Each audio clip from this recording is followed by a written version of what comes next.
Nous sommes heureux de vous retrouver.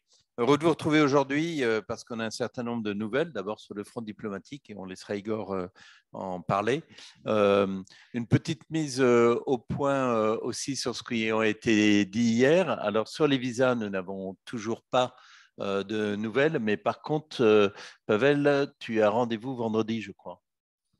Oui, je vais rencontrer le directeur du premier département du MID qui s'occupe de l'Europe continentale.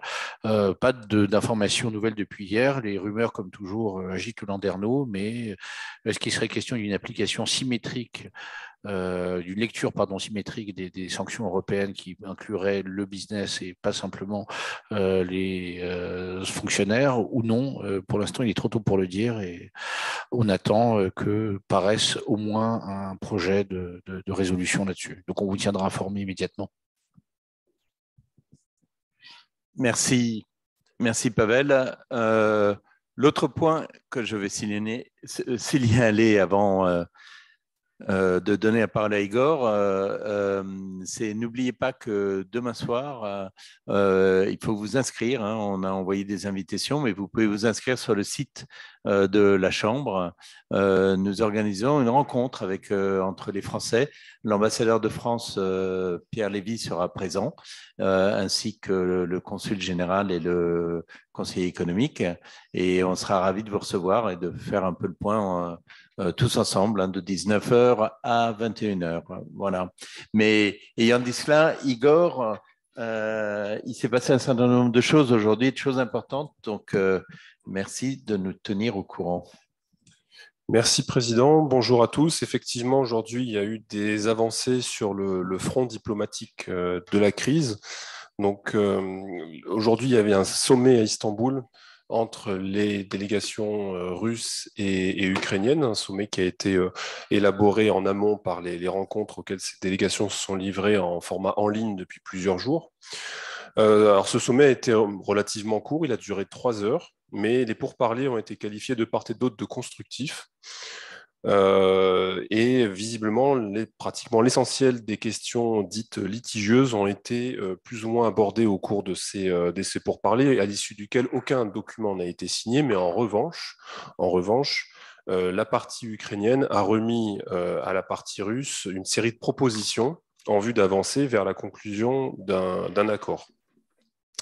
Alors, la Russie a donc reçu ces propositions qui vont être remises le plus rapidement possible ici au Kremlin, si bien que demain, il ne faut pas s'attendre à ce qu'il y ait des pourparlers. Je dis demain parce qu'il y avait 2 dates qui avaient été évoquées, c'était le 29 et le 30, donc aujourd'hui et demain pour des discussions, mais ces discussions ayant été conclues aujourd'hui, demain, il n'y aura pas de poursuite des pourparlers. Alors, ceci étant dit, sur quoi portent les propositions formulées par l'Ukraine qui, comme je le rappelle, ont été plutôt quand même positivement accueillies par la partie russe. Elles portent sur plusieurs choses. Tout d'abord, l'Ukraine confirmerait son statut de neutralité. Un certain nombre de garanties de sécurité en contrepartie devront être apportées à l'Ukraine de la part d'un certain nombre d'États garants, parmi lesquels les puissances du P5, c'est-à-dire du Conseil de sécurité de l'ONU, y compris la Russie, la Pologne, plus le Canada, l'Allemagne, la Pologne, la Turquie et Israël, qui sont donc une liste de pays que l'Ukraine propose en tant que garant de sécurité dans le cadre de cet accord. Ces garanties de sécurité qui seraient apportées à l'Ukraine ne porteraient pas sur les territoires qui font l'objet donc de contentieux, à savoir la Crimée et le Donbass, qui reçoit d'ailleurs une nouvelle appellation de la part de l'Ukraine. Alors, je l'ai traduit évidemment en français, mais en gros, en français, ça donne les territoires spécifiques des régions de Lugansk et de Donetsk. C'est une nouvelle appellation que les Ukrainiens ont élaborée pour désigner ces zones grises, ces territoires qui échappent au contrôle de Kiev. L'Ukraine s'engagerait à n'adhérer à aucune alliance militaire, à ne pas accueillir de bases étrangères sur son territoire, ni mener d'exercices militaires sans l'accord des États garants, étant entendu que visiblement l'Ukraine a déjà mené un certain nombre de consultations auprès de certains de ces pays et que nombre d'entre eux auraient potentiellement déjà donné leur accord de principe. Mais on ne sait pas de quels États il s'agit précisément à ce stade. En contrepartie, l'Ukraine demande à ce que la Russie ne s'oppose pas aux efforts déployés par Kiev pour se rapprocher de l'Union européenne dans les années à venir. Tous ces éléments, et principalement les mesures de sécurité, les garanties de sécurité, doivent être sanctionnées par un référendum. Souvenez-vous, on a parlé du référendum depuis quelques jours et je l'ai encore rappelé hier. C'est une idée qui a été introduite par Volodymyr Zelensky. Un référendum dont le résultat doit être ratifié par la Rada ukrainienne, puis par les parlements nationaux des États garants, afin donc de valider ces dispositions de sécurité. Je le rappelle, la Crimée et le Donbass ne sont pas concernés, ne seraient pas concernés évidemment par ce référendum, et les garanties de sécurité ne s'étendraient pas à leur territoire. Il est prévu d'ailleurs que pour résoudre le contentieux autour de la Crimée, les Russes et les Ukrainiens se donnent 15 ans pour statuer sur le sort de la péninsule, d'une part, et d'autre part, concernant le Donbass, il est prévu que des discussions soient engagées directement entre les présidents russes et ukrainiens pour statuer de manière séparée et confidentielle sur cette question du statut du Donbass. Une fois de plus, il s'agit de propositions qui auraient été donc soumises par la partie ukrainienne à la partie russe, et face auxquelles la partie russe a manifesté, je dirais, un accueil plutôt positif, en tout cas qualifié de constructif, et qui vont être transmis ici à Moscou, au Kremlin, assez rapidement, semble-t-il. Il a été réévoqué la possibilité d'une rencontre entre les présidents russes et ukrainiens, mais celle-ci interviendrait de manière concomitante dans le cadre de la signature d'un accord entre les chefs de la diplomatie des deux pays. Après donc qu'il y a eu des consultations directes, visiblement, entre les deux chefs d'État pour parler de ce statut du Donbass, qui reste évidemment pour l'instant assez énigmatique. Alors, moi, ce que je relève, si vous voulez, au vu de ces premiers éléments, donc ça date d'il y a quelques heures, c'est évidemment très très frais, c'est que, outre la nouvelle dénomination qui est donnée pour le Donbass, de facto, la question du Donbass et de la Crimée est évacuée. C'est-à-dire qu'il y a un statut spécial qui, une fois de plus, de facto, semble s'appliquer au Donbass, qui dispose d'une nouvelle étiquette, d'une nouvelle appellation. Pour la Crimée, on se donne 15 ans pour en discuter. Autrement dit, on reporte un petit peu sine die de discuter cette question qui, de fait, là aussi, n'était plus vraiment une question, en tout cas pour pas grand monde, mis à part à Kiev, où il y avait un ministère de la réintégration, un plan de la réintégration. Mais sachant que ces mécanismes de consultation qui peuvent durer des années ne sont pas vraiment nouveaux entre les Russes et les Ukrainiens. Je rappelle que, par exemple, pour la question du statut de la mer d'Azov, en 2003, les Russes et les Ukrainiens signent un document pour régler les contentieux juridiques autour de la mer d'Azov, mais il y a un certain nombre de lacunes dans cet accord et il y a une provision qui indique qu'il y aura des consultations ad hoc au fil de l'eau pour trancher les litiges qui pourraient surgir dans le règlement de ces liés au statut de la mer d'Azov. Donc en réalité, c'est une habitude, j'allais dire, dans les relations bilatérales entre les deux pays de se doter de mécanismes ad hoc et de consultation pour décider pour trancher les litiges qui pourraient surgir. Voilà ce stade ce qu'on peut dire sur cet aspect-là précisément de ces discussions qui se sont tenues aujourd'hui. À côté de cela, on relève de nouvelles expulsions de diplomates russes à travers l'Europe. Les Pays-Bas ont affirmé qu'ils allaient exclure 17 diplomates russes accusés d'espionnage. La Belgique va en expulser 21 et l'Irlande va en expulser 4. Tous aussi, là encore, pour des raisons manifestement d'espionnage. Et donc, il faut s'attendre probablement à des mesures miroirs de la part de la Russie assez rapidement. Voilà, je m'en tiens à ça et je répondrai aux questions pour plus de Igor, j'en ai une première avant de passer la parole à Arnaud. Mais si on parle de référendums qui doivent être ratifiés par les différents parlements, ça va prendre beaucoup de temps. Ah oui, ça va prendre du temps. Ça renvoie aux réserves qu'on émettait ici depuis que cette idée de référendum a surgi, hein, en fin de semaine dernière. Il y a les modalités de tenue du référendum. Il y a évidemment la question du libellé de la question, et puis l'issue du scrutin, qui est par définition est incertaine. Et on en sait quelque chose, hein. Donc, ça prendra du temps, et c'est aussi sous-entendu qu'il n'y ait plus d'affrontements sur le terrain, puisqu'on ne peut pas évidemment tenir de référendum si jamais il y a des affrontements. Et une fois de plus, si on se réfère à l'interview donnée par M. Zelensky récemment, dans son esprit, le référendum sous-entend qu'il n'y a plus de présence de troupes russes sur le territoire ukrainien. Donc c'est aussi un moyen, à mon avis, pour lui, d'obtenir des garanties quant au calendrier de retrait et au retrait des troupes russes qui devraient intervenir préalablement à la tenue du référendum. Bon, tout ceci, évidemment, n'a pas été évoqué manifestement dans en tout cas, les provisions qui ont été rendues publiques lors des conférences de presse et des déclarations qui ont été faites après les discussions. Mais lorsqu'on raccroche les différents éléments dont on dispose depuis plusieurs jours, on comprend que c'est un petit peu c'est un mécanisme qui permettrait aux Ukrainiens d'avoir des garanties quant au retrait des troupes russes. Mais je vais me faire l'avocat du diable. Pourquoi se retirer ces troupes tant que la paix n'a pas été signée? Ça, évidemment, c'est une bonne question d'avocat du diable. Les Russes peuvent aussi demander à leur tour des garanties qu'effectivement tout va être mené minutieusement et qui ne vont pas se faire avoir, puisque, comme on le rappelle, la confiance est absolument inexistante de part et d'autre, et l'expérience de Minsk va rester dans les esprits, surtout dans l'esprit des Russes, qui estiment s'être fait avoir sur cet accord qui n'a jamais été mis en œuvre pendant 8 ans. Donc je partage la réserve. C'est un optimisme très fragile. Pour l'instant, ce sont des propositions, hein, c'est pas un accord, c'est des propositions qui doivent constituer un éventuel futur accord, mais par définition, il y a des réserves et une fragilité extrême sur le cadre qui semble émerger de ces propositions. Merci. On a une première question, ça sera à toi dans 2 minutes, Arnaud. Mais comment faire un référendum alors que beaucoup d'Ukrainiens ne sont plus en Ukraine? Ça aussi, on l'avait évoqué, une très bonne remarque, hein, il y a pratiquement 4 millions de réfugiés, donc il faudrait qu'ils reviennent ou qu'on leur donne la possibilité de voter à l'étranger, dans les pays où ils se trouvent, la Pologne, la France, l'Allemagne et ailleurs. Ça, c'est un premier élément, mais ça fait partie des multiples difficultés qui surgissent avec cette question de référendum auxquelles les Ukrainiens tiennent, ils l'ont rappelé aujourd'hui. Puisque pour eux, c'est une façon, entre guillemets, de mouiller tout le monde et que tout le monde soit garant à la fois des garanties qu'ils vont obtenir et qui est quelque part juridiquement une trace et une contrainte pour j'allais dire, consolider ces garanties. Et quelle frontière pour les régions de Donetsk et Lugansk?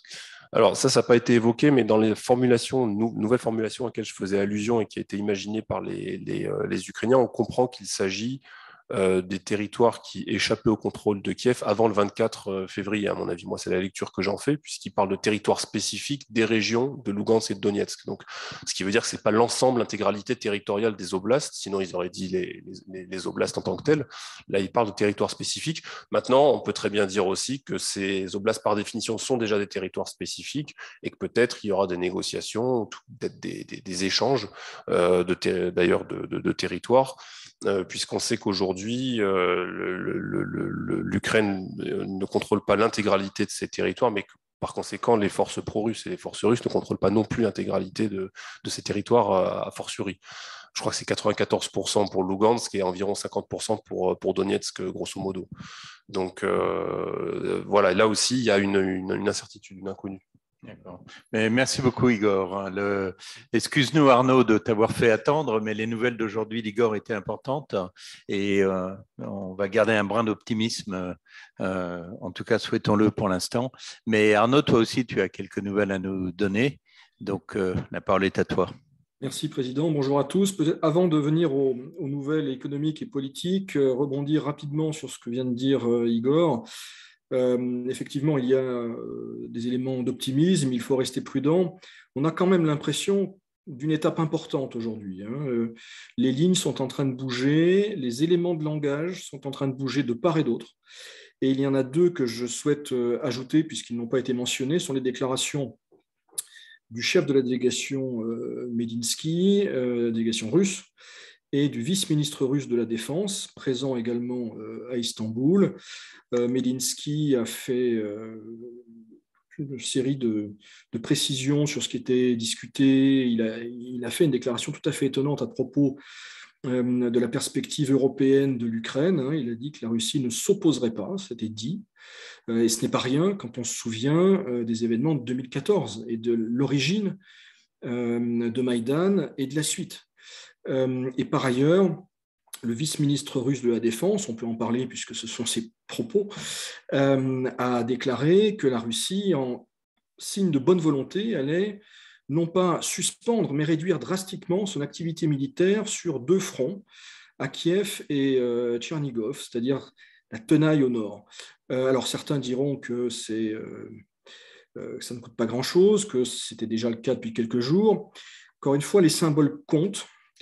En d'autres termes, je pense qu'il ne faut certes pas s'emballer, mais les choses semblent s'accélérer de part et d'autre. Et je note par ailleurs que l'impression qui prévalait il y a quelques jours encore, et Igor l'avait très justement souligné, d'une délégation ukrainienne qui peut-être jouait la montre, ça ne semble plus être le cas aujourd'hui. Comme si les deux parties, pour la première fois, avaient sérieusement envie d'en terminer. Ce qui ne veut pas dire que ce sera simple, et le diable est dans les détails, les modalités ne sont certainement pas finalisées, mais ce 29 mars marque peut-être le début d'une nouvelle séquence. En tout cas,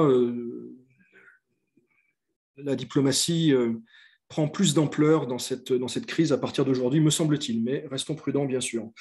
Des nouvelles économiques et politiques, alors évidemment d'une portée et d'une importance bien moindre que le volet diplomatique. Une série de mesures, de décisions gouvernementales relatives au secteur des hautes technologies, technologies de l'information. Les jeunes hommes œuvrant dans ces domaines pourraient être exemptés de service militaire. Ce n'est pas rien, et ça fait évidemment écho à un phénomène que l'on a décrit ces derniers jours de sortie de territoire assez massif de spécialistes en informatique et technologie de l'information. Les PME également, œuvrant dans les hautes technologies, pourraient bénéficier de prêts bonifiés à 3%, ce qui n'est pas rien. Je rappelle que le taux directeur de la Banque centrale est de 20% aujourd'hui. Et tout ça s'inscrit dans un discours plus général qu'on entend. Alors, est-ce qu'il sera mis en œuvre, c'est autre chose, mais de ce qui n'a jamais été fait ces derniers temps, en tout cas, de libération des forces vives, je dirais, de la nation dans le domaine économique. C'est à suivre. Monsieur Mishustin, Premier ministre, a déclaré pour sa part devant les groupes parlementaires de la Douma d'État qu'un nouveau paquet de contre-sanctions était à l'étude, sans préciser sa nature ni son périmètre. Enfin, le Centre d'élaboration stratégique est un think tank bien connu en Russie, qui a eu ses heures de gloire au début des années 2000 et qui reste actif, estime que 2 millions de chômeurs supplémentaires pourraient apparaître dans les mois qui viennent en Russie.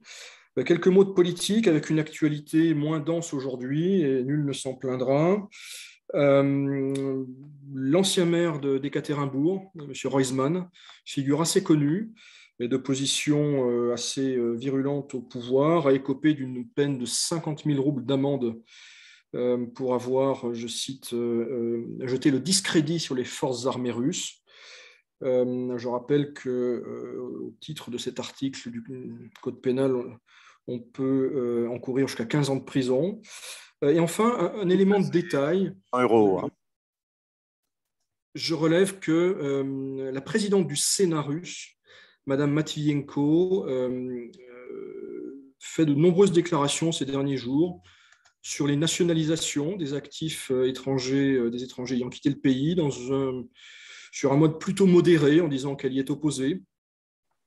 Et également sur d'autres sujets. Donc, à suivre, ce n'est pas un élément déterminant, mais il semblerait que Mme Matvienko, après avoir pris des positions assez dures sur l'Ukraine fin février, alors qu'elle-même est ukrainienne d'origine, soit d'abord habilitée à s'exprimer sur un certain nombre de sujets politiques et dans un registre plutôt modéré. Donc, tout ça est à suivre. Merci de votre attention.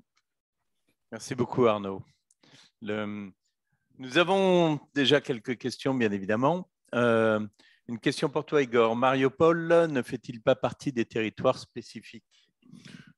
Je pense que si elle ne le fait pas encore, elle en fera partie. La ville est totalement encerclée et visiblement, elle a vocation, à mon avis, à en faire partie. Et j'imagine mal un îlot comme ça, au milieu qui serait sous souveraineté ukrainienne, au milieu d'un territoire qui échapperait au contrôle de Kiev et qui serait sous influence russe. À mon avis, Mariupol fait partie des territoires qui seront justement, qui relèvent de cette nouvelle appellation, qui sont ces territoires spécifiques. Si je puis me permettre de rebondir, après les déclarations, notamment celle de Shoigu aujourd'hui, sur la libération du Donbass, on voit bien que pour les Russes, en tout cas, la priorité, c'est, je cite, la libération du Donbass, et évidemment dans les frontières administratives, et non pas les frontières du 24 février. Et je pense que Mariupol, évidemment, et Mariupol qui fait partie de la région de Donetsk, mais également des localités comme Slaviansk, dont on connaît la portée symbolique après ce qui s'y est passé en 2014.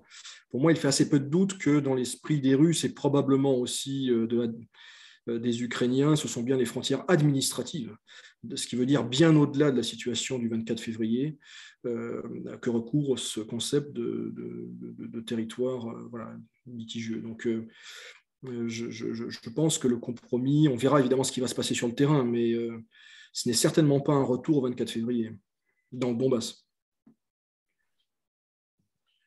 Arnaud, une question, elle est sensible, mais sur la guerre de l'information, avec un élément nouveau, en tout cas à Moscou, on parle beaucoup de cela sur les réseaux sociaux, c'est des vidéos qui sont mises à circuler sur des images que je n'ai pas vues moi-même, mais qu'on m'a dit tout à fait atroces de torture infligées par, d'après ce que j'ai pu comprendre, des soldats ukrainiens à des prisonniers de guerre russes, à moins que ce soit le contraire. Tout ça est nimbé, comme toujours, d'un halo assez difficile à décrypter. Comment peux-tu interpréter l'irruption de ce nouveau type de guerre informationnelle et quel impact ça peut avoir pour toi sur le conflit? Bon, d'abord, il faut rappeler, tu as raison de mentionner ce concept de guerre informationnelle. On est en pleine guerre informationnelle, de part et d'autre. Et je veux dire de toutes parts, en réalité. Et personne n'a le monopole du mensonge, de la manipulation en ce moment. C'est important de le souligner. Le dossier auquel tu fais référence, je n'ai pas vu cette vidéo, j'ai vu des commentaires, je n'ai pas regardé. Je n'avais pas, je dois dire, le cœur. Ce que l'on sait, on sait deux choses.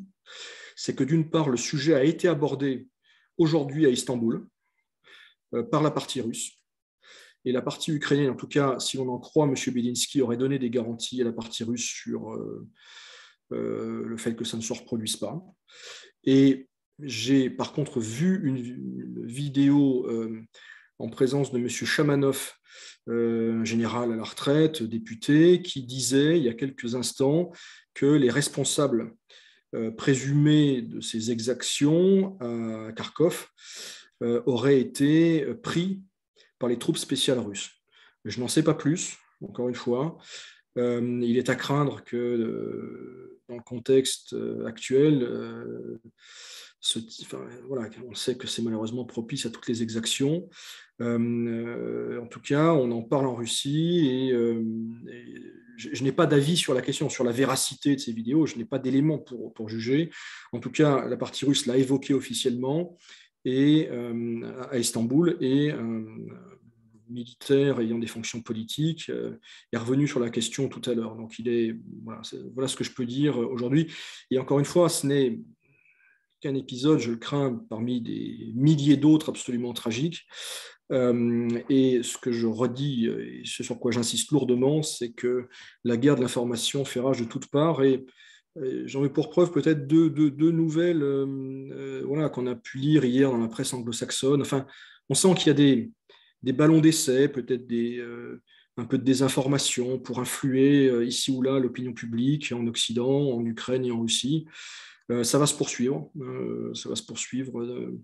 Dans les jours qui viennent, d'où l'intérêt d'être extrêmement prudent et extrêmement factuel. Je crois que c'est ce qu'on essaie de faire tous ici depuis quelques semaines. Merci Arnaud, et tu as bien raison, parce qu'effectivement, c'est ce que nous essayons tous de faire. Une dernière question sur le référendum. Sont-ils vraiment une volonté d'aboutir ou est-ce une manœuvre en trompe-l'œil? En tout cas, certains l'interpréteront comme une manœuvre en trompe-l'œil et encore une manœuvre dilatoire que vont tenter les Ukrainiens pour ou gagner du temps, ou comme le disait Arnaud, le diable étant dans les détails, peut-être se rétracter quelques semaines, quelques mois plus tard en prétextant tels aspects. C'est évidemment toujours très très glissant. Par définition, le référendum est un exercice très très politiquement délicat, et donc dans le cadre du conflit, de ce conflit aujourd'hui, ça l'est probablement encore plus. Donc oui, je partage les réserves sur sa mise en œuvre, sur ses résultats et effectivement sur le fait que l'idée même est déjà été assez clivante et de nature à alimenter les réserves des personnes qui sont peut-être les plus jusqu'au boutistes.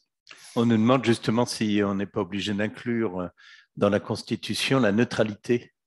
De faire un référendum sur la neutralité s'il y a un changement de constitution. Mais oui, s'il y a un changement de constitution, j'imagine qu'on doit... Enfin, en fait. Non, mais surtout qu'une fois de plus, les aspirations euro-atlantiques de l'Ukraine aujourd'hui sont dans la constitution ukrainienne. Elles ont été, après Maïdan, elles ont été gravées dans le marbre. Et donc, en réalité, il faudra au moins revenir sur cette phrase, soit la faire disparaître et ne rien mettre d'autre, soit en l'occurrence, là, comme semble être le cas, la substituer avec une phrase qui explique que l'Ukraine a un statut hors bloc, qu'elle n'adhère à aucune alliance militaire et des choses que j'ai évoquées juste avant. Et donc, réforme constitutionnelle doit probablement passer, mais je ne connais pas le droit ukrainien. Peut-être que le président peut lui-même le décider, peut-être qu'il peut faire appel au peuple. Là, Arnaud, c'est la Rada qui sera amenée qui peut intervenir sur la Constitution. Et la Constitution ukrainienne a changé très nombreuses reprises depuis l'indépendance en août 91. Donc le problème, le référendum n'est pas un élément obligatoire en réalité. Simplement, on peut penser que Zelensky cherche à se couvrir politiquement, peut-être pressent-il des difficultés à faire accepter cela, alors même qu'on savait que les accords de Minsk étaient difficilement acceptables. Je pense que l'idée même de référendum n'est pas acceptable pour la Russie et même, j'allais dire, pour les États qui souhaitent une sortie rapide de la guerre. Et je pense que les Russes et beaucoup de gens estiment aujourd'hui, à tort ou à raison, que Zelensky a l'autorité politique pour dire au peuple ukrainien il faut terminer cette guerre maintenant et à ces conditions. Mais effectivement, la preuve par l'absurde, c'est que se passe-t-il si, à l'automne, les Ukrainiens rejettent l'accord de paix? Que font les Russes? Une nouvelle guerre? Tout ça, on comprend bien le sens. Il y a probablement un aspect manœuvre dilatoire, en tout cas, ce sera perçu comme tel en Russie. Plus sûrement une volonté de Zelensky de ne pas risquer, de se couvrir politiquement, mais je ne vois pas comment c'est faisable. En tout cas, c'est assez antithétique des mêmes de paix rapide. Sur un autre domaine, que se passe-t-il entre l'Azerbaïdjan et l'Arménie et quel impact sur les événements en Ukraine? Moi, je dirais que c'est plutôt l'inverse. C'est dans quelle mesure ce qui se passe en Ukraine a eu un impact sur l'équilibre précaire dans le Haut-Karabakh. Alors, il y a eu manifestement depuis quelques jours une reprise des hostilités assez limitée, mais une reprise des hostilités quand même sur le Karabakh. Manifestement, les forces armées azerbaïdjanaises ont tenté d'avancer au-delà de la ligne de contact qui s'est établie depuis les derniers affrontements. Je rappelle qu'il y a un accord signé pour 5 ans sous l'égide de la Russie entre les autorités du Karabakh, les Arméniens et donc l'Azerbaïdjan, pour geler la situation sur le plateau à la cessation des hostilités, donc lors de la dernière phase d'affrontement qui remonte à il y a maintenant un peu plus d'1 an. Bon. Cela dit, depuis quelques jours, on a constaté que les forces azerbaïdjanaises auraient tenté de pousser un peu plus loin leur pion, et ce qui a donc provoqué une flambée de violence. On peut évidemment difficilement imaginer que tout ceci est complètement étranger au contexte ukrainien. Les pourparlers se passent en Turquie. Est-ce que c'est les Turcs qui auraient en sous-main tenté de réactiver le front du Karabakh pour faire comprendre aux Russes qu'il fallait jouer le jeu des négociations à fond Istanbul? On ne peut pas l'écarter.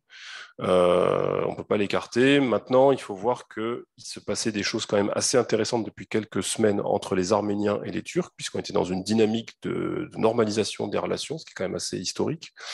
Je parlais hier du sommet d'Antalya il y a quelques semaines, qui était un sommet diplomatique au sens large, puisqu'il y avait plusieurs délégations issues de plusieurs pays qui étaient invités ce jour-là pour discuter de plusieurs dossiers très différents. Il y avait notamment une délégation arménienne qui était présente avec une délégation azerbaïdjanaise et ils se sont parlé avec les Turcs et on était donc sur une dynamique de normalisation entre la Turquie et l'Arménie. Donc là, évidemment, une reprise des hostilités sur le plateau. On peut aussi imaginer que ça vient tout simplement du fait des Azerbaïdjanais qui n'étaient pas satisfaits de cette dynamique de normalisation entre Turcs et Arméniens et qui essayent donc de jouer les troubles faits pour comme toujours, fidèles à leur posture, hein, qui consistait à empêcher un tout rapprochement entre Turcs et Arméniens. Donc en réalité, il y a plusieurs possibilités, plusieurs hypothèses possibles, mais dans tous les cas, on peut imaginer que le contexte ukrainien, que les différents belligérants essaient de tirer parti du contexte ukrainien pour faire valoir leur position. Et au-delà des discussions actuelles, que devient l'objectif de définir une nouvelle architecture de sécurité en Europe? Savez-vous s'il y a d'autres discussions envisagées avec les Américains et l'OTAN sur ce thème? Bon, à ce jour, tout ça a été, enfin depuis le 24 février, tout ça a été complètement suspendu. Je rappelle que il y a pas longtemps, l'ambassadeur des États-Unis en Russie disait qu'il faudra attendre au moins 2 ans pour voir une normalisation des relations entre les États-Unis et la Russie. Donc pour l'instant, pour le peu qu'on sache, toutes ces discussions qui avaient été en fait assez productives, hein, jusqu'au 24 février. Il y avait des pistes qui étaient évoquées, qui étaient assez prometteuses. Tout ceci semble suspendu. La coopération dans le contrôle des armements entre les États-Unis et la Russie a été suspendue. À ma connaissance, le seul domaine où ils se parlent encore, mais pour des raisons de pratique et parce que les Américains considèrent que ça relève de leur sécurité nationale, c'est tout ce qui concerne l'espace orbital et les technologies spatiales, mais une fois de plus liées à la mise en orbite et aux choses voilà, de ce domaine-là. Mais je ne crois pas que ça aille beaucoup au-delà pour l'instant, et les choses me semblent pour l'instant plutôt suspendues qu'autre chose.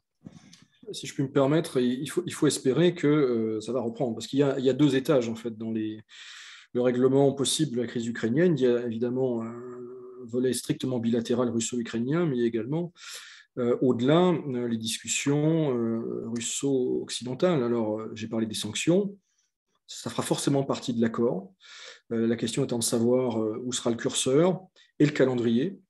Et puis, évidemment, la reprise de ces discussions, parce que les choses soient claires, et ça a été dit par certains responsables français, si l'on en reste là, sur un accord qui sera ce qui sera, mais si on ne va pas au-delà, si on répète finalement l'erreur de 91, bon, les risques sont grands. Donc, effectivement, aujourd'hui, ça paraît un peu lointain, mais je ne serais pas surpris que dans la foulée d'un éventuel accord russo-ukrainien, on remette sur la table des discussions générales sur la sécurité européenne. Ça ne peut pas se faire dans les semaines qui viennent, mais ce serait certainement une erreur que de se contenter d'un accord russo-ukrainien sans réflexion globale pour éviter des répétitions malheureuses. Comment expliquez-vous que la Russie communique aussi peu sur son intervention? On ne prépare pas de contre-offensive en matière de communication face à M. Zelensky, omniprésent dans les médias en Europe. Bon, pour moi, si vous voulez, c'est difficile pour les Russes de... Oui, d'abord, c'est difficile. Je pense que les Russes ont renoncé à convaincre en réalité les opinions occidentales. Par contre, il y a un phénomène qu'on ne doit pas sous-estimer. On en a parlé, je crois, lors d'une de nos précédentes séances, c'est le fait que la Russie, si elle perd manifestement la guerre de la communication et de l'information en Occident, ne la perd pas forcément ailleurs.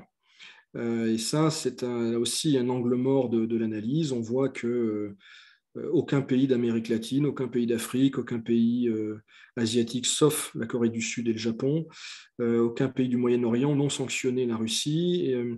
Et ces pays, certes, alors ça fait beaucoup de monde, et ça pèse lourd également économiquement, Certes, ces pays, on le voit à l'ONU, ne soutiennent pas forcément la Russie et sont gênés par ce qui se passe, mais ne souhaitent pas s'engager ni dans des sanctions, ni dans des leçons de morale, et préfèrent rester en retrait. On a parlé du cas des pays du Golfe, c'est très parlant, mais c'est en réalité le cas dans tout le monde non occidental.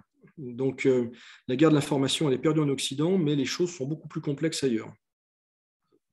C'est Gérard Haro qui a publié une carte du monde qui montrait qui avait sanctionné la Russie. C'était assez intéressant parce qu'on voyait que c'était les Occidentaux et les 3/4 du monde ne l'avaient pas fait. Gérard Haro étant l'ancien ambassadeur de France aux États-Unis, une personnalité très importante de la diplomatie française. Si les Ukrainiens reconnaissent une Crimée russe et l'indépendance du Donbass, quelle sera la position du reste du monde ? Je laisserai parler Igor, mais je ne crois pas que les Ukrainiens puissent le faire et souhaitent le faire. Il n'y aura pas de reconnaissance formelle ni de l'appartenance de la Crimée à la Russie, ni de l'indépendance du Donbass. On sera plutôt dans un type d'arrangement voilà. Mais il est inconcevable, je pense, que l'Ukraine reconnaisse l'amputation d'une partie de son territoire. Oui, dans les dispositions que j'ai évoquées, on parle quand même d'une période de 15 ans pour discuter du statut de la Crimée. On imagine que ça va traîner, qu'en réalité, je ne suis pas certain d'ailleurs que ça aboutit sur quoi que ce soit. Il y a un statu quo qui s'est établi depuis 2014 sur la Crimée. Quant au Donbass, on parle de consultations confidentielles et directes entre les deux présidents. Il faudra voir quel sera le règlement, mais je ne pense pas qu'il y aura de consensus et il y aura des garanties de sécurité qui seront apportées visiblement à l'Ukraine, certes, qui ne porteront évidemment pas sur ces territoires litigieux, mais sorti de là, il n'y a rien, à mon avis, qui contraindra les gens à reconnaître, enfin les autres pays à reconnaître un quelconque statut d'appartenance de la Crimée à la Russie ou du Donbass comme étant indépendant à fortiori. Ça, je serais assez surpris là-dessus. Il y aura une situation de fait qui va s'installer sur laquelle on va fermer les yeux et sur laquelle on va gagner du temps. Et ça concernera non plus seulement la Crimée, mais aussi le Donbass, à mon avis. On nous demande pourquoi Biden n'est-il pas venu à Moscou après Varsovie ? Parce qu'il n'y avait pas de vol, j'ai envie de dire. Mais quand on voit les déclarations qu'il a fait à Varsovie, c'est peut-être mieux qu'il ne soit pas venu à Moscou, parce que dans la suite de ces déclarations, se déplacer à Moscou, enfin, ça paraît complètement lunaire en réalité. Donc, non, mais je pense que... Déclaration immédiatement corrigée par oui, il y a eu des rétropédalages de la Maison-Blanche et le département d'État. Il y a eu les deux qui ont fait un rétropédalage. Département d'État, ouais. Sauf que Biden a le lendemain confirmé, réitéré. Alors, je ne sais pas ce qui est sur les fils Telegram russes.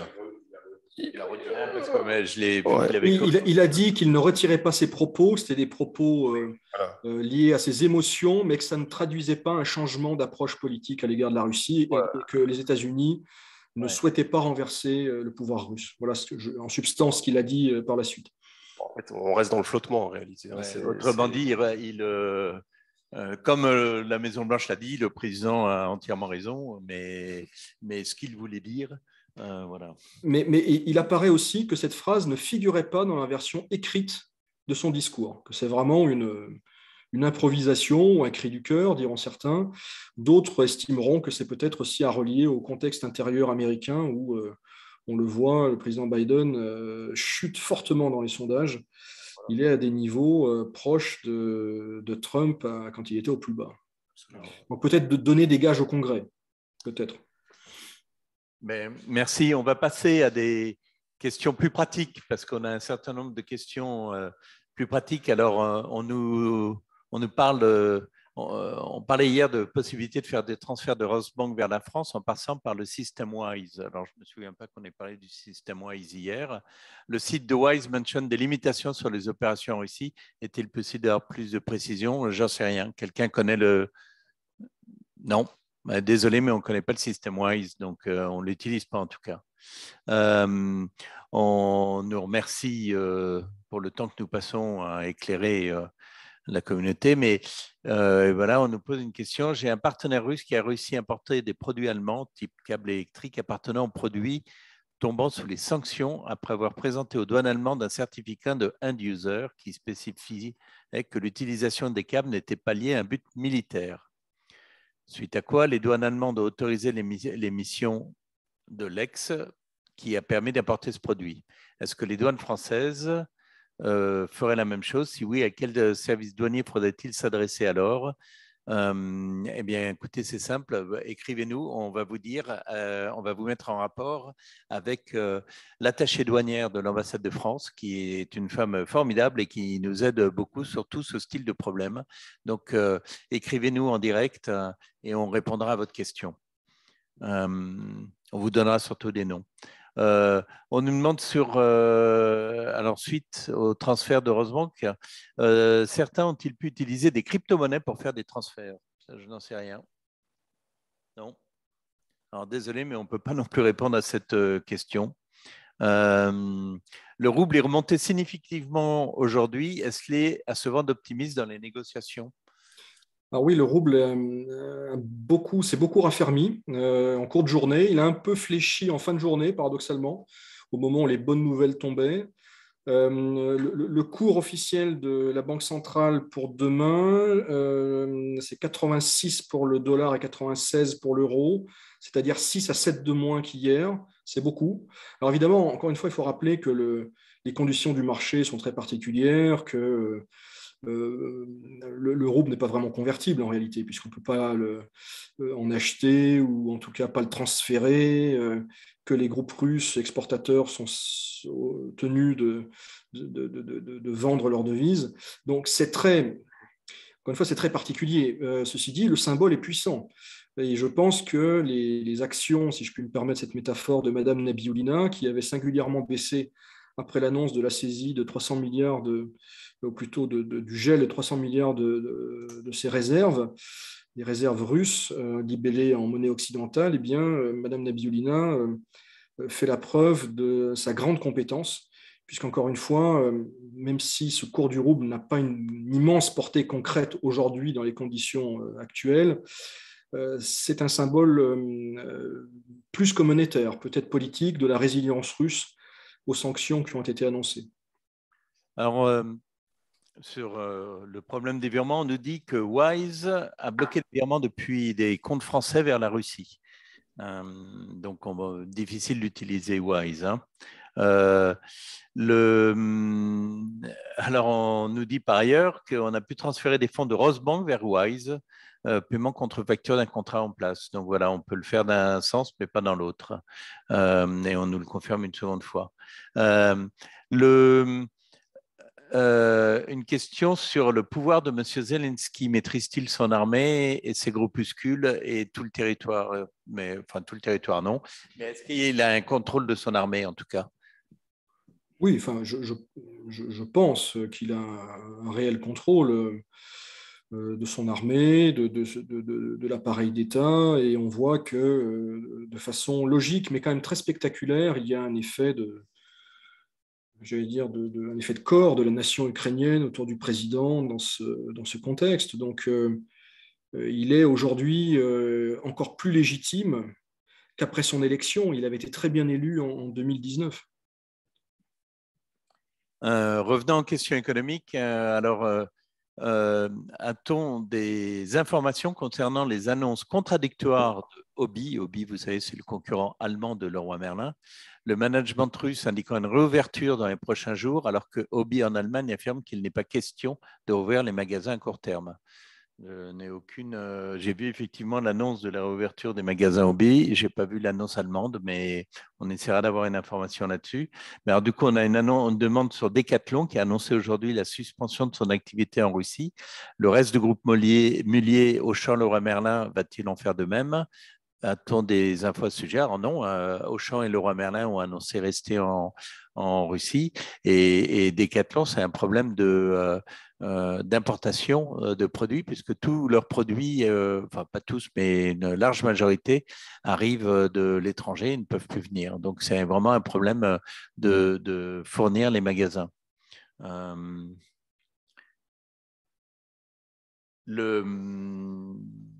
D'ailleurs, on a une information nous disant Auchan reste, et je le précise, de la part d'une personnalité de Auchan.